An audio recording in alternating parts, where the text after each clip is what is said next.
My ex-husband demanded half of my lottery winnings, claiming the lucky ticket I bought 4 years after our divorce was somehow his. He sued me for a staggering amount, not over some lingering business deal or shared property, but over a stroke of pure dumb luck that happened long after he was out of my life. The battle that followed wasn't just a lawsuit, it was a front row seat to the spectacle of human greed, ending in a courtroom meltdown so epic his own lawyer looked like he was praying for a sinkhole to open up right under his chair. This story, however, doesn't begin with the Mega Millions ticket. It starts with the quiet, methodical dismantling of my life during my marriage to Julian. We were together for 8 years. Looking at it now, it wasn't a marriage, it was a one-woman venture capital firm, and I was the only investor. I was a senior marketing director for a major pharmaceutical company in Chicago, a high-pressure job with long hours, endless travel, and the kind of stress that seeps into your bones. The substantial salary I earned, the one built on cancelled vacations and sleepless nights, was treated by Julian not as my income, but as our creative fund. He was a man perpetually on the cusp of greatness, a connoisseur of brilliant ideas that never quite managed to touch reality. He was always about to launch a revolutionary social media platform, or he was in the final stages of writing a screenplay that would redefine independent cinema, or he was developing an artisanal tequila brand that was going to disrupt the entire industry. These grand schemes, of course, required significant initial capital and, more importantly, a certain image to attract the right kind of attention. This image necessitated leasing a new Range Rover because, as he'd explained with a straight face, "Amelia, you can't pull up to a meeting with investors in a Toyota." It also required frequent networking trips to Napa Valley with his supposed partners, which invariably produced nothing more than eye-watering hotel bills and a collection of expensive wines. Our fights followed a predictable and draining pattern.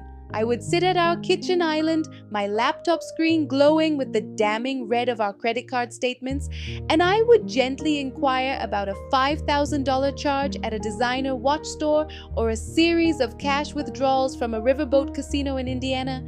His response was a masterclass in psychological jujitsu. He never got angry, at least not at first. He would get hurt. His face would morph into an expression of theatrical anguish, as if my questions about our finances were a personal attack on his very soul. "You're just seeing the line items, Amelia. You're not seeing the vision," he would say, his voice a soft, disappointed murmur. "This is about building a presence, my presence, our future. I need you to believe in me." He was an artist of emotional manipulation, skillfully twisting my completely reasonable concerns about our financial ruin into a personal failure of faith on my part. And for years, I bought it. I would apologize for my lack of vision. I would work later. I would take on extra freelance projects to patch the holes in our budget. I wasn't his wife. I was his patron, his credit line, his perpetual bailout. He siphoned the love right out of our marriage, one impulsive purchase at a time, until nothing was left but a hollowed-out shell of resentment.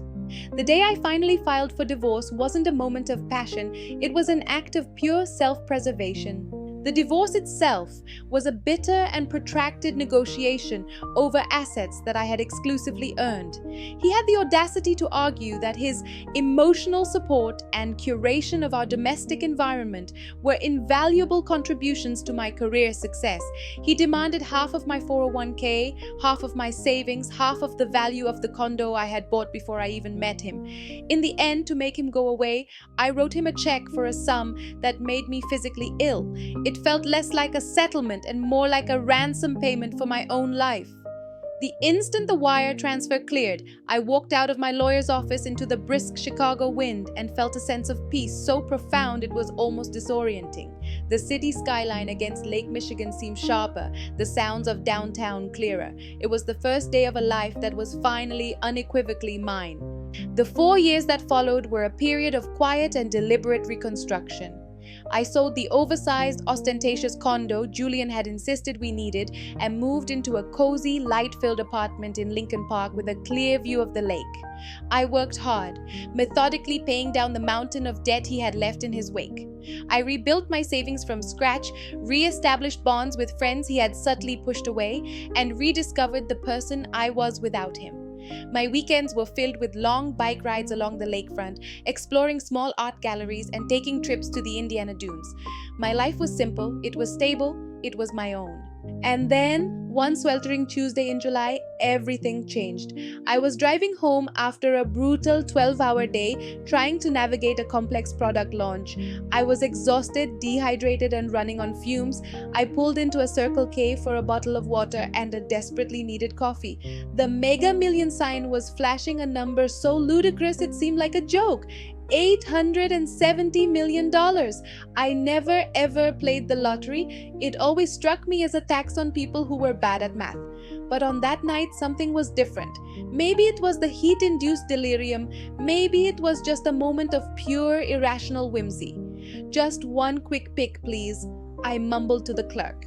I took the small slip of paper, tossed it into the abyss of my purse, and immediately forgot it existed. 2 days later, searching for my keys, my hand brushed against the forgotten ticket. I almost threw it out with a handful of old receipts, but on a whim, I pulled it out. I sat on my couch, the evening sun streaming through the window, and pulled up the winning numbers on my phone. I smoothed out the crumpled ticket on my coffee table. The first number was a match. I let out a small laugh, a couple of bucks maybe. The second number matched. A little jolt went through me. The third number matched. My hands started to feel numb. The fourth, it was there. The fifth, a perfect match. A strange, floating sensation washed over me, like the world was suddenly out of focus. I felt a tightness in my chest. My eyes darted between the final gold mega ball number on my screen and the one on the ticket in my trembling hand. They were the same. I just sat there in the quiet of my apartment, staring at that flimsy $2 piece of paper that had just detonated my entire reality. This couldn't be happening. It was a mistake, a glitch in the system, a dream. I checked the numbers again, and a third time. They were real. In the span of a single minute, my financial status had gone from comfortably independent to something I couldn't even process. My first thought wasn't of mansions or sports cars, it was of protection. My marriage to Julian had been a long and expensive lesson in the importance of financial firewalls. The very next morning, I didn't call my parents or my best friend. I called one of the most prestigious estate planning law firms in Chicago. I quickly assembled a team, a brutally efficient financial lawyer named Sarah Cohen, a tax law guru, and a wealth manager who specialized in what he clinically called sudden wealth events. We operated with speed and discretion. We established an anonymous entity, the Polaris Trust, to claim the prize, ensuring my name would remain out of the public record. I opted for the lump sum cash payment, which, after the government took its massive slice, still amounted to a staggering $190 million. And then I did something that completely bewildered my new team of experts. I kept my job, I kept my Honda Accord, and I kept my apartment. I had a deep-seated fear of becoming another lottery winner sob story, a life ruined by a blessing it couldn't handle. But in our hyper-connected world, a secret of that magnitude is a leaky vessel. The rumors started as whispers and soon became a deafening roar. A junior associate at the law firm must have bragged to a friend. A bank officer handling the trust paperwork let something slip at a dinner party. The pieces were put together. My phone, once a simple tool for communication, became a portal for an endless procession of outstretched hands. An old classmate from college sent me a long message on LinkedIn with a can't-miss investment opportunity in cryptocurrency. Cousins I hadn't spoken to in a decade sent tear-jerking emails about their financial hardships, complete with detailed lists of their debts. I quickly developed a polite but impenetrable defense. "I appreciate you thinking of me, but I'm not in a position to help at this time," became my standard response. Then, one evening, a name I hadn't seen in 4 years flashed on my phone's screen. Julian. A jolt of ice-cold dread shot through me. I let the call go to voicemail, my heart pounding against my ribs. He called back instantly. I took a steadying breath, steeled myself, and answered. His voice was a slick, buttery performance of charm. "Amelia, I can't tell you how thrilled I was when I heard the news. I'm just so incredibly happy for you. For us." He then launched into a completely revised history of our marriage, a fantasy in which he was my steadfast champion, the one who always pushed me to dream bigger. "You know," he said, his voice dropping to a low, intimate tone, "I always said we were a winning combination. It was just a matter of time." I could almost hear the frantic calculations whirring in his brain. He didn't miss me. He missed the version of me that came with a 9-figure bank account. "Thank you for calling, Julian," I said, my voice deliberately flat and devoid of emotion. "I have to go." I hung up before he could launch his next salvo, a grim certainty settling in my stomach. I knew this was far from over. 2 weeks later, a courier arrived at my office with a thick legal envelope. I sat at my desk and opened it, a slight tremor in my hands. It was a summons to appear in court. Julian was suing me, not for a token amount, not for a finder's fee. He was suing me for 50% of the total jackpot, $95 million.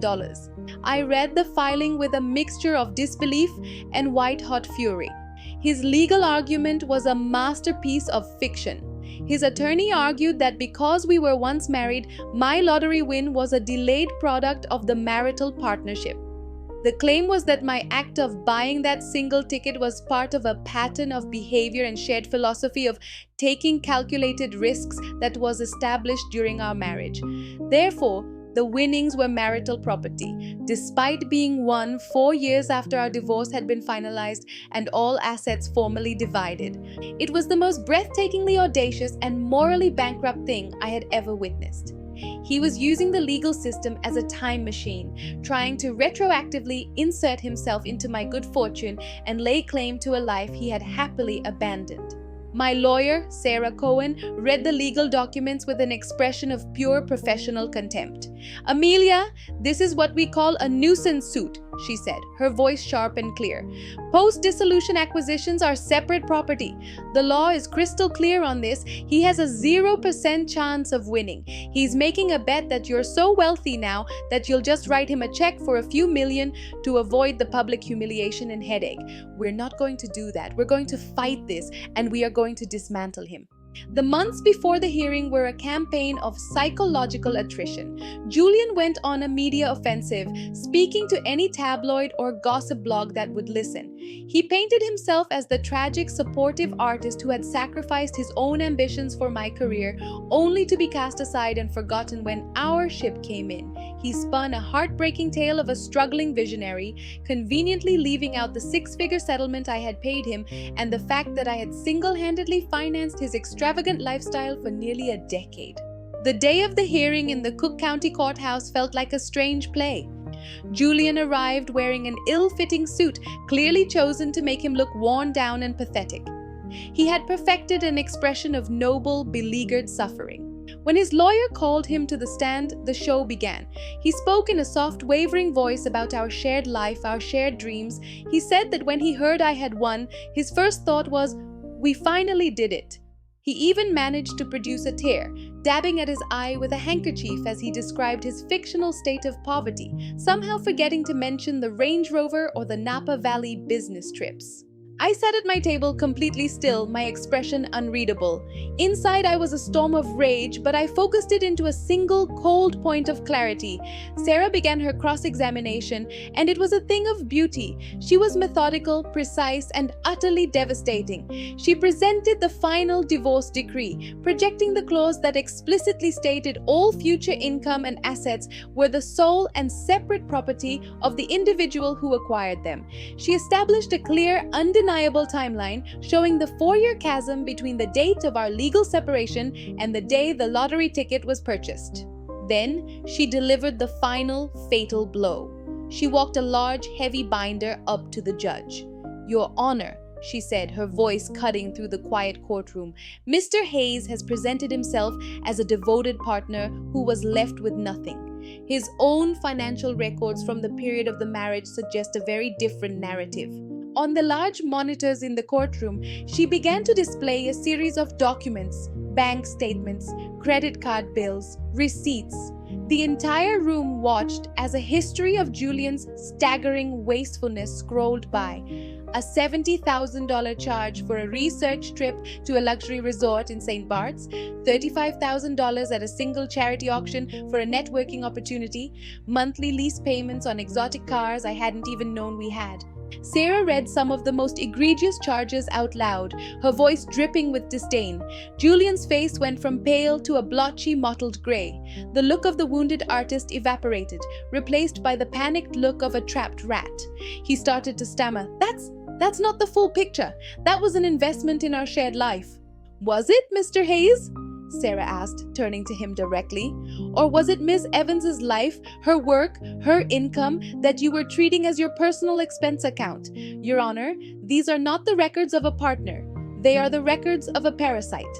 The judge, a stern woman who had observed the proceedings with growing irritation, fixed Julian with a long, withering glare. She saw straight through the cheap suit, the crocodile tears, and the pathetic act. She saw him for exactly what he was. After a brief recess, she delivered her judgment. Her voice was like stone. "Mr. Hayes, your claim is not only utterly devoid of legal merit, it is a flagrant abuse of the court's time and resources. This case is dismissed with prejudice." For a beat, there was complete silence. And then Julian's composure didn't just crack, it exploded. It wasn't quiet anger, it was a volcanic eruption of entitlement. "No!" he shrieked, jumping to his feet so abruptly that his chair crashed to the ground. "That is my money! She has all that money and I have nothing. She owes me. I made her!" He was screaming, his face a mask of purple rage, spittle flying from his lips. He screamed at the judge, he screamed at me, and he screamed at his own lawyer, who had buried his face in his hands in abject shame. Sarah and I didn't wait for the encore. We packed our briefcases and walked out of the courtroom as a bailiff started moving toward Julian. As the heavy doors swung closed behind us, cutting off the sound of his unhinged yelling, I felt a wave of relief so intense it made my legs feel weak. The ordeal wasn't quite finished. As I stepped out into the bright afternoon sun, he burst out of the courthouse doors, his face a grotesque mask of fury. He followed me across the plaza, screaming obscenities, calling me a heartless, selfish witch. I didn't turn around. I didn't break my stride. I got into my Honda, locked the doors, and drove away, denying him the satisfaction of a response. The last front of his war was fought via text message. They started with pleas for pity. He was about to be evicted. He couldn't afford food. He was going to be living on the street. When I ignored them, the tone shifted to manipulative nostalgia. He sent old pictures of us from early in our marriage. "Remember how happy we were? I was an idiot to let you go. I still love you, Amelia. The money doesn't have to change us." It was transparently pathetic. When that failed, the messages turned venomous, a stream of vile insults and veiled threats. Just when I thought he had finally exhausted himself, Sarah called. "He filed an appeal," she said with a weary sigh. "It was a final, pointless act of legal harassment, one last attempt to bleed me. The appeal was heard and dismissed in under 15 minutes. It was the final, definitive end to his ridiculous claim." And then finally, there was silence. The calls stopped. The texts stopped. I heard through a mutual acquaintance that Julian had moved to Southern California, no doubt searching for his next patron. I felt nothing but a deep and profound sense of peace. The ghost was exorcised. With Julian's shadow finally gone, I began to actually live.